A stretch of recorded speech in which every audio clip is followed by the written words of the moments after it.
اعوذ باللہ من الشیطان الرجیم، بسم اللہ الرحمن الرحیم۔ الحمد للہ رب العالمین والصلاة والسلام علی سید المرسلین وخاتم النبیین، اما بعد۔ صحیح بخاری، باب کتاب الادب، حدیث نمبر 6106، اردو ترجمہ۔ اگر کسی نے کوئی وجہ معقول رکھ کر کسی کو کافر کہا یا نادانستہ تو وہ کافر ہوگا۔ اور حضرت عمر رضی اللہ عنہ نے طالب بن ابی بلتہ کے متعلق کہا کہ وہ منافق ہے۔ اس پر نبی کریم صلی اللہ علیہ وسلم نے فرمایا، عمر تو کیا جانے، اللہ تعالیٰ نے تو بدر والوں کو عرش پر سے دیکھا اور فرما دیا کہ میں نے تم کو بخش دیا۔ ہم سے محمد بن عبادہ نے بیان کیا، کہا ہم کو یزید نے خبر دی، کہا ہم کو سلیم نے خبر دی، کہا ہم سے عمرو بن دینار نے بیان کیا، ان سے حضرت جابر بن عبداللہ رضی اللہ عنہ نے بیان کیا کہ معاذ بن جبل رضی اللہ عنہ نبی کریم صلی اللہ علیہ وسلم کے ساتھ نماز پڑھتے، پھر اپنی قوم میں آتے اور انہیں نماز پڑھاتے۔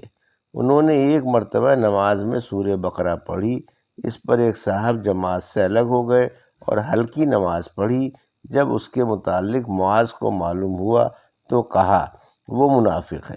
معاذ کی یہ بات جب ان کو معلوم ہوئی تو وہ آن صلی اللہ علیہ وسلم کی خدمت میں حاضر ہوئے اور عرض کیا، یا رسول اللہ، ہم لوگ محنت کا کام کرتے ہیں اور اپنی اونٹنیوں کو خود پانی پلاتے ہیں۔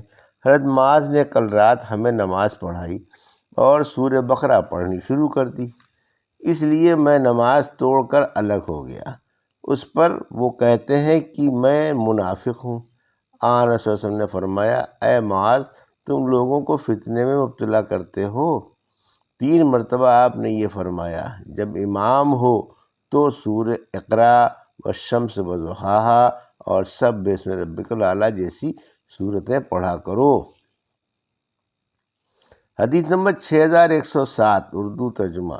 مجھ سے اسحاق بن راہویہ نے بیان کیا، کہا ہم کو ابو مغیرہ نے خبر دی، کہا ہم سے امام اوزاعی نے بیان کیا، انہوں نے کہا ہم سے زہری نے بیان کیا، انہوں نے کہا ہم سے حمید بن عبد الرحمن بن عوف نے، انہوں نے حضرت ابو ہریرہ رضی اللہ عنہ سے کی، رسول اللہ صلی اللہ علیہ وسلم نے فرمایا، تم میں سے جس نے لات و عزیٰ کی یا دوسرے بتوں کی قسم کھائی تو اسے لا الہ الا اللہ پڑھنا چاہیے، اور جس نے اپنے ساتھی سے کہا کہ آؤ جوا کھیلیں تو اسے بطور کفارہ صدقہ دینا چاہیے۔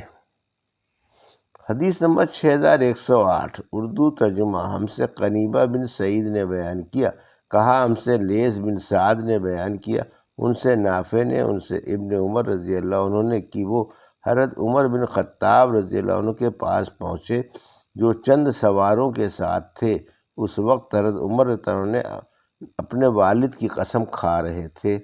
اس پر رسول کریم صلی اللہ علیہ وسلم نے انہیں پکار کر کہا، آگاہ رہو، یقیناً اللہ پاک تمہیں منع کرتا ہے کہ تم اپنے باپ داداؤں کی قسم کھاؤ، پس اگر کسی کو قسم ہی کھانی ہے تو وہ اللہ کی قسم کھائے ورنہ چپ رہے۔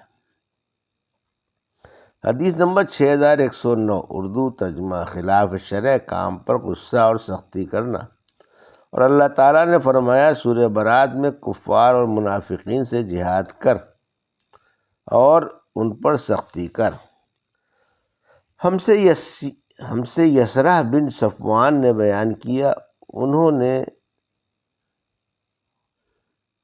کہا ہم سے ابراہیم نے بیان کیا، ان سے زہری نے بیان کیا، ان سے قاسم نے بیان کیا، اور ان سے حضرت عائشہ رضی اللہ عنہا نے بیان کیا کہ نبی کریم صلی اللہ علیہ وسلم اندر تشریف لائے اور گھر میں ایک پردہ لٹکا ہوا تھا جس پر تصویریں تھیں۔ آن رسول اللہ وسلم کے چہرے کا رنگ بدل گیا، پھر آپ نے پردہ پکڑا اور اسے پھاڑ دیا۔ ام المومنین نے بیان کیا کہ آن رسول اللہ وسلم نے فرمایا، قیامت کے دن ان لوگوں پر سب سے زیادہ عذاب ہوگا جو یہ صورتیں بناتے ہیں۔ حدیث نمبر 6110، اردو ترجمہ۔ ہم سے مسدد نے بیان کیا، کہا ہم سے یحییٰ بن قطان نے بیان کیا، ان سے اسماعیل بن ابی خالد نے بیان کیا، کہا ہم سے قیس بن ابی حازم نے، اور ان سے ابو مسعود نے بیان کیا کہ ایک شخص نبی کریم صلی اللہ علیہ وسلم کی خدمت میں حاضر ہوا اور عرض کیا، میں صبح کی نماز جماعت سے فلاں امام کی وجہ سے نہیں پڑھتا کیونکہ وہ بہت لمبی نماز پڑھاتے ہیں۔ انہوں نے کہا کہ اس دن ان امام صاحب کو نصیحت کرنے میں آ رہا وسلم کو میں نے جتنا غصے میں دیکھا ایسا میں نے آپ کو کبھی نہیں دیکھا تھا۔ پھر آن صلی اللہ علیہ وسلم نے فرمایا، اے لوگو، تم میں سے کچھ لوگ نماز بجماعت پڑھنے سے لوگوں کو دور کرنے والے ہیں، پس جو شخص بھی لوگوں کو نماز پڑھائے مختصر پڑھائے، کیونکہ نمازیوں میں کوئی بیمار ہوتا ہے، کوئی بوڑھا، کوئی کام کاج والا۔ حدیث نمبر 6111 اردو ترجمہ۔ ہم سے موسیٰ بن اسماعیل نے بیان کیا، انہوں نے کہا ہم سے جویریہ نے بیان کیا، ان سے نافع نے بیان کیا، اور ان سے عبداللہ بن مسعود رضی اللہ عنہ نے بیان کیا کہ نبی کریم صلی اللہ علیہ وسلم نماز پڑھ رہے تھے کہ آپ نے مسجد میں قبلے کی جانب منہ کا تھوک دیکھا، پھر آپ صلی اللہ علیہ وسلم نے اسے اپنے ہاتھ سے صاف کیا اور غصہ ہوئے، پھر فرمایا، جب تم میں سے کوئی شخص نماز میں ہوتا ہے تو اللہ تعالیٰ اس کے سامنے ہوتا ہے، اس لیے کوئی شخص نماز میں اپنے سامنے نہ تھوکے۔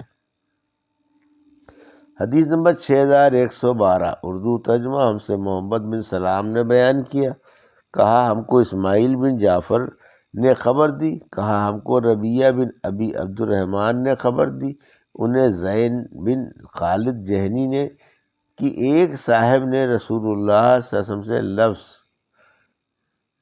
لقطہ یعنی راستے میں گری پڑی چیز جسے کسی نے اٹھا لیا ہو کے متعلق پوچھا، تو آپ صلی اللہ علیہ وسلم نے فرمایا، سال بھر لوگوں سے پوچھتے رہو، پھر اس کا سر بندھن اور ظرف پہچان کر رکھ اور خرچ کر ڈال، پھر اگر اس کے بعد اس کا مالک آ جائے تو وہ چیز اسے واپس کر دے۔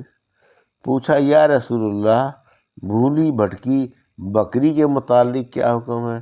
آپ صلی اللہ علیہ وسلم نے فرمایا کہ اسے پکڑ لا، کیونکہ وہ تمہارے بھائی کی ہے یا پھر بھیڑیے کی ہوگی۔ پوچھا، یا رسول اللہ، اور کھویا ہوا اونٹ؟ بیان کیا کہ اس پر آپ صلی اللہ علیہ وسلم ناراض ہو گئے اور آپ کے دونوں رخسار سرخ ہو گئے، یا راوی نے یوں کہا کہ آپ کا چہرہ سرخ ہو گیا۔ پھر آپ صلی اللہ علیہ وسلم نے فرمایا، تمہیں اس اونٹ سے کیا غرض ہے؟ اس کے ساتھ تو اس کے پاؤں ہیں اور اس کا پانی ہے، وہ کبھی نہ کبھی اپنے مالک کو پا لے گا۔ حدیث نمبر 6113 اردو ترجمہ۔ اور مکی بن ابراہیم نے بیان کیا، انہوں نے کہا کہ ہم سے عبداللہ بن سعید نے بیان کیا، دوسری سند حضرت امام بخاری نے کہا، اور مجھ سے محمد بن زیاد نے بیان کیا، انہوں نے کہا ہم سے محمد بن جعفر نے بیان کیا، انہوں نے کہا ہم سے عبداللہ بن سعید نے بیان کیا، انہوں نے کہا کہ مجھ سے عمر بن عبید اللہ کے غلام سالم ابو نضر نے بیان کیا، ان سے بصر بن سعید نے بیان کیا، اور ان سے زید بن ثابت رضی اللہ عنہ نے بیان کیا کہ رسول اللہ صلی اللہ علیہ وسلم نے کھجور کی شاخوں یا بوریے سے ایک مکان چھوٹے سے حجرے کی طرف بنا لیا تھا، وہاں آ کر آپ تہجد کی نماز پڑھا کرتے تھے۔ چند لوگ بھی وہاں آ گئے اور انہوں نے آپ کی اقتداء میں نماز پڑھی، پھر سب لوگ دوسری رات بھی آ گئے اور ٹھہرے رہے، لیکن آپ گھر ہی میں رہے اور باہر ان کے پاس تشریف نہیں لائے۔ لوگ آواز بلند کرنے لگے اور دروازے پر کنکریاں ماریں تو آن صلی اللہ علیہ وسلم غصے کی حالت میں باہر تشریف لائے اور فرمایا، تم چاہتے ہو کہ ہمیشہ یہ نماز پڑھتے رہو تاکہ تم پر فرض ہو جائے، اس وقت مشکل ہو، دیکھو تم نفل نمازیں اپنے گھروں میں پڑھا کرو، کیونکہ فرض نمازوں کے سوا آدمی کی بہترین نفل نماز وہ ہے جو گھر میں پڑھی جائے۔ یہ تھی صحیح بخاری باب کتاب الادب کی حدیث نمبر 6113 کا اردو ترجمہ جو ابھی آپ نے سماعت فرمایا۔ اللہ سے دعا ہے کہ اللہ میرے حدیثوں کی صحیح سمجھ عطا فرما اور ان پر عمل کرنے کی توفیق عطا فرما۔ آمین یا رب العالمین۔